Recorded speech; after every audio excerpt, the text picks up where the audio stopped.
강사입니다. 우리가 대자연에 감동받고 치유받기 위해서는 산에서 발생할 수 있는 모든 위험 상황에 대비를 해야 합니다. 따라서 이번 시간에는 조금만 알고 적절히 대처해도 커다란 사고를 예방할 수 있는 이러한 기초 지식을 익히고 실천할 수 있도록 준비했습니다. 함께 가보시죠. 행안부에서 발표한 산악사고를 살펴보도록 하겠습니다.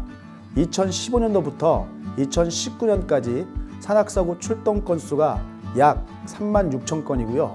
사망이 800명, 부상 내용을 살펴보면 실족과 추락, 조난과 안전수칙 불이행, 개인질환 등 대부분이 인위적 사고입니다. 반면에 유럽의 등산 선진국의 사고 유형은 대개가 기상악화, 눈사태, 낙석 등 자연적 사고입니다. 대한민국 산악사고 유형의 인위적 사고는 후진국형 사고 유형이라고 할 수 있습니다. 이런 사고들의 원인을 분석해보면 한마디로 등산인들의 안전인식 부족이라고 할 수 있습니다. 우리가 한강을 건너가야겠다고 생각하면 먼저 나의 수영 능력을 점검하고 건너갈 수 없는 실력이라면 수영을 배워야겠다고 생각하게 되는데 우리는 설악산이나 지리산을 가려고 계획하면 이런 산들을 올라갈 수 있는 체력과 기술이 있는지는 점검하지 않는다는 겁니다. 이렇게 등산은 수영, 달리기, 헬스보다 많은 에너지를 소모하고 체력을 요구하는 운동임에도 불구하고 등산을 배워야 한다는 인식조차 하고 있지 않은 게 현실입니다. 오히려 등산은 오를 때마다 힘들고 원래 등산은 고통스러운 거다 라고만 얘기합니다. 근데 여러분, 등산은 이렇게 힘들고 고통스럽게 오르는 것이 아니거든요. 아무 준비도 하지 않았기 때문에 힘들고 고통스러운 겁니다. 우리가 수많은 지식을 터득하듯이 등산도 배워야 합니다. 무슨 등산을 배워? 그냥 올라갔다 내려오면 되지. 이런 인식이 등산 사고로 연결된다는 거 기억하시기 바랍니다. 등산 중에는 먹어야 하는 것과 먹지 말아야 할 것이 있다는 거 아셨나요? 세계 영양학자들은 등산을 시작한 지 약 1시간이 지나면 30분마다 24g의 탄수화물을 섭취해야 한다고 합니다. 또 국제산악연맹에서는 등산을 시작한 지 약 2시간 이내에 음식물을 섭취해야 한다고 하는데요. 우리가 음식물을 섭취하면 인체에 저장할 수 있는 양은 정해져 있습니다. 탄수화물은 2%, 단백질은 13%, 나머지 85%는 지방으로 축적된다고 합니다. 운동 초기, 즉 워밍업에는 탄수화물만 에너지로 사용이 된다고 합니다.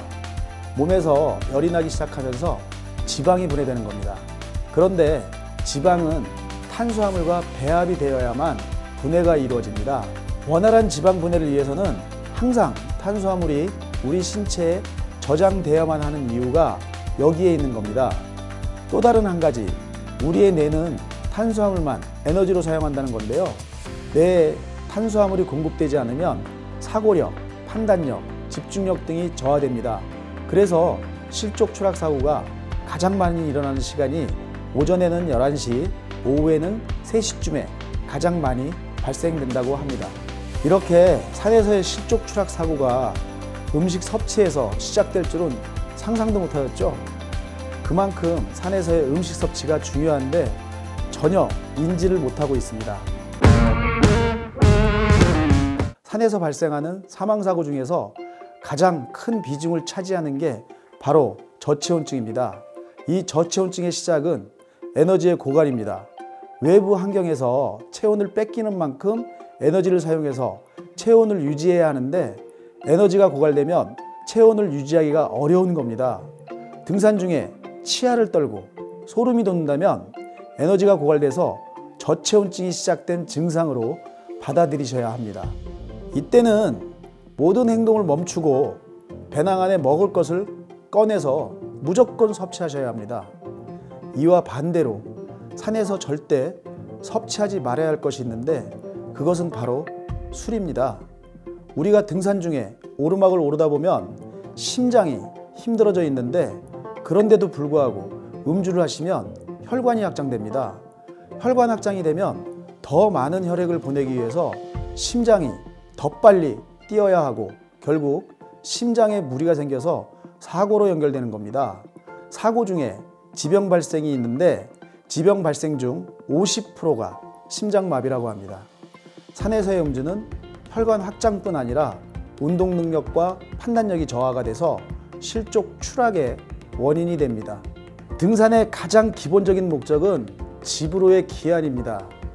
결론적으로 산에서의 안전사고는 부지에서 시작되는 거라고 할 수 있습니다. 산에서도 안전은 자신의 책임입니다. 이 시간을 통해서 철저히 준비된 산행을 하시기 바랍니다. 자칫 간과할 수 있는 등산 사고에 대해서 많이 알게 된 시간은 되셨나요? 산도 좋지만 내 몸도 소중하기 때문에 미리 알고 대처하시는 모두가 되셨으면 좋겠습니다.